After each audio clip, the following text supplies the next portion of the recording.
जैसा कि आप सभी जानते हैं कि HS-12 का रिजल्ट निकल चुका है और मैक्सिमम बच्चे जो ये वीडियो आज देख रहे हैं वो सब अच्छे नंबरों के साथ पास हो चुके हैं। अब उन सबों में एक चीज़ कॉमन है कि वो सब इस टेंशन में लगे हुए हैं कि हमारा फ्यूचर क्या होने वाला है। एक और बात, WB जेई का रिजल्ट निकलने वाला है और जेई मेंस का रिजल्ट जो कि ऑलरेडी निकल चुका है।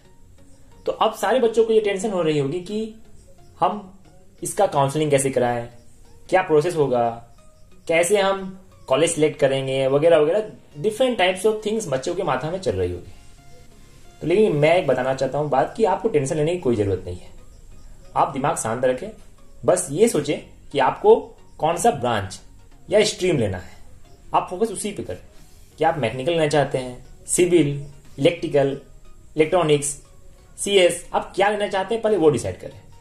सबसे पहले अगर आपने ये डिसाइड कर लिया है कि मैं कौन सा ब्रांच लेने वाला हूं तो आपके लिए बहुत ईजी हो जाएगा। उसके बाद आप इजीली सिलेक्ट कर सकते हैं कि मेरा रैंक के अनुसार आपको कौन सा कॉलेज मिलने वाला है। चलिए मैं इस वीडियो में बताऊंगा कि काउंसलिंग का प्रोसेस क्या है।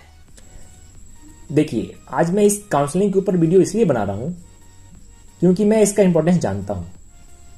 अगर इस काउंसलिंग में कोई भी गड़बड़ी हुई और गलती से आपने एक गलत कॉलेज का सिलेक्शन कर लिया तो इससे आपका पूरा फ्यूचर स्पॉइल हो सकता है। आपकी दिन रात की मेहनत जो कि आपने इस WB जेई एंट्रेंस को निकालने, क्लियर करने के लिए आपने जो लगाई है, आपका सारा मेहनत पानी में मिल सकता है।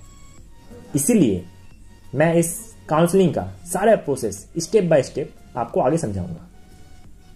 ये मुश्किल से ये वीडियो 5 से 7 मिनट का होने वाला हो, बट ये 5 से 7 मिनट का वीडियो आपके फ्यूचर को डिसाइड करता है। इसलिए वीडियो को प्लीज अंत तक देखें और अगर आपको इसके जुड़ा हुआ कोई भी क्वेश्चन हो तो जरूर आप मुझे उसे कमेंट बॉक्स में पूछें। तो चलिए वीडियो करते हैं शुरू।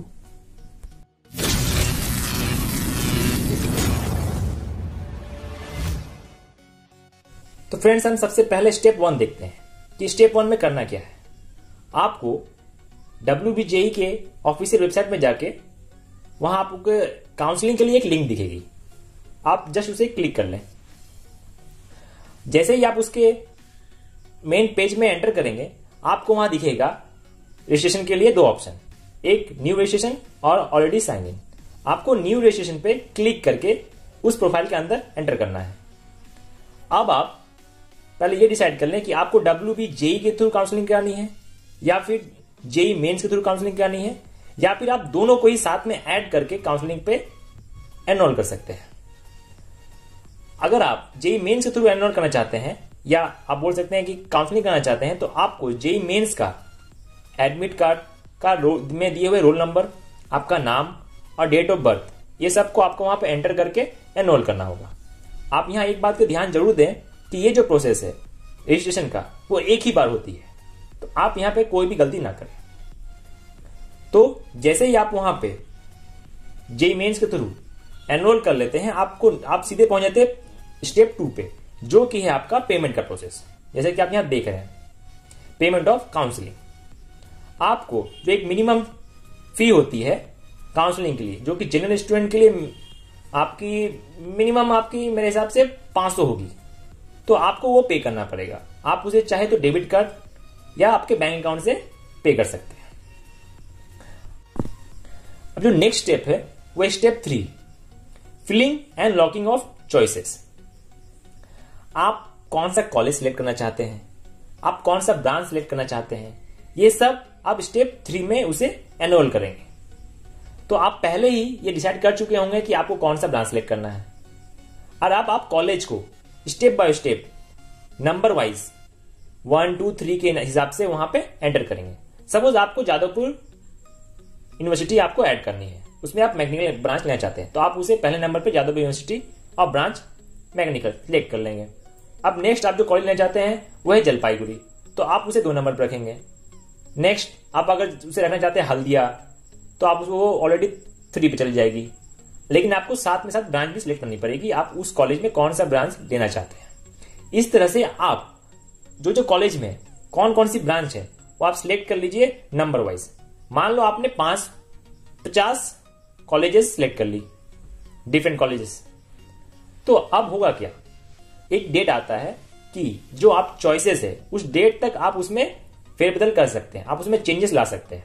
आप अगर चाहेंगे कि नहीं मैं हल्दिया नहीं रखना चाहता हूं या हल्दिया को मैं 3 नंबर से चेंज करके 5वें नंबर पर करना चाहता हूं, तो आप उसे उस डेट तक, लास्ट डे एक डेट दी जाती है, तब तक आप उसे चेंजेस कर सकते हैं।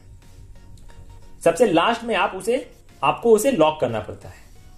जब तक आप उसे लॉक नहीं करेंगे तब तक उस प्रोफाइल में आप चेंजेस ला सकते हैं।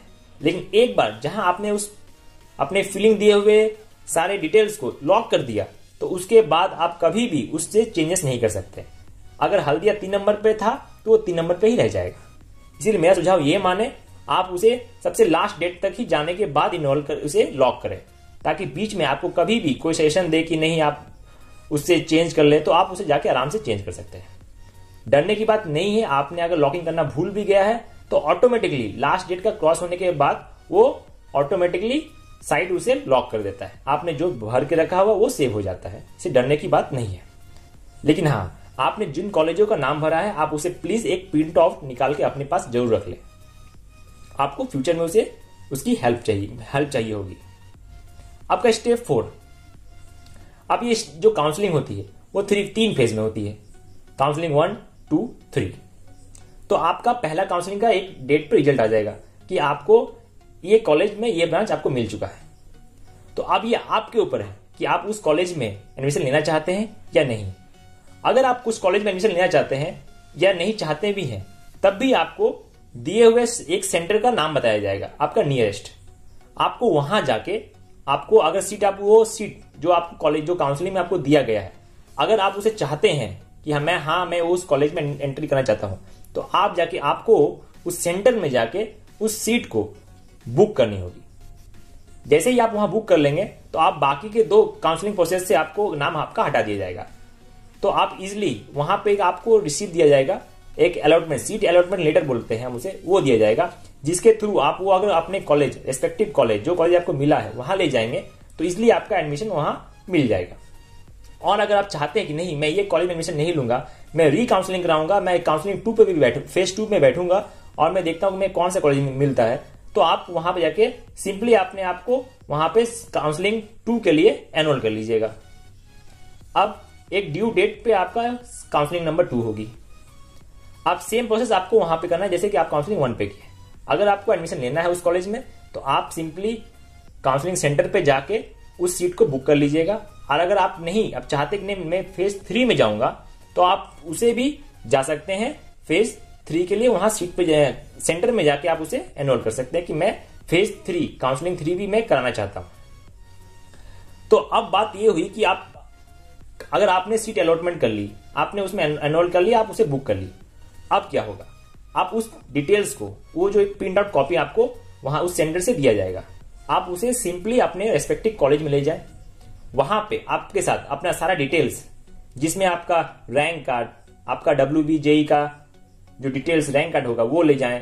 आपको एडमिट कार्ड ले जाना होगा, आपको अपना सारा डिटेल्स, आपको HS का मार्कशीट, आपको TC ट्रांसफर सर्टिफिकेट ये ले जाना होगा, आपको बर्थ सर्टिफिकेट, आपको ये सारा चीज आपको उस सेंटर में लेके जाना होगा, उस इंस्टीट्यूट में जहां आप एडमिशन करना चाहते हैं। आपका सारा डॉक्यूमेंट वेरिफिकेशन जो आपने रजिस्ट्रेशन के दौरान भरा हुआ होगा, एंटर किया होगा, वो सारा आपका डॉक्यूमेंट वेरिफिकेशन वहां उस यूनिवर्सिटी, उस कॉलेज में होगा। उसके बाद ही आपका एडमिशन उस कॉलेज में होगा। तो ये था एक नॉर्मल सा प्रोसेस जिसके थ्रू आप इजिली काउंसलिंग का ये सारा प्रोसेस है। इसके अलावा कुछ भी नया नहीं है, आपको डरने की कोई बात नहीं है। आप ध्यान से स्टेप बाय स्टेप, जैसे मैंने वीडियो में बताया है, आप इस स्टेप को फॉलो करें और इजिली आप अपना सारा काउंसलिंग का प्रोसेस करवा सकते हैं। तो चलिए दोस्तों, उम्मीद करता हूं आपको ये मेरा वीडियो पसंद आया होगा।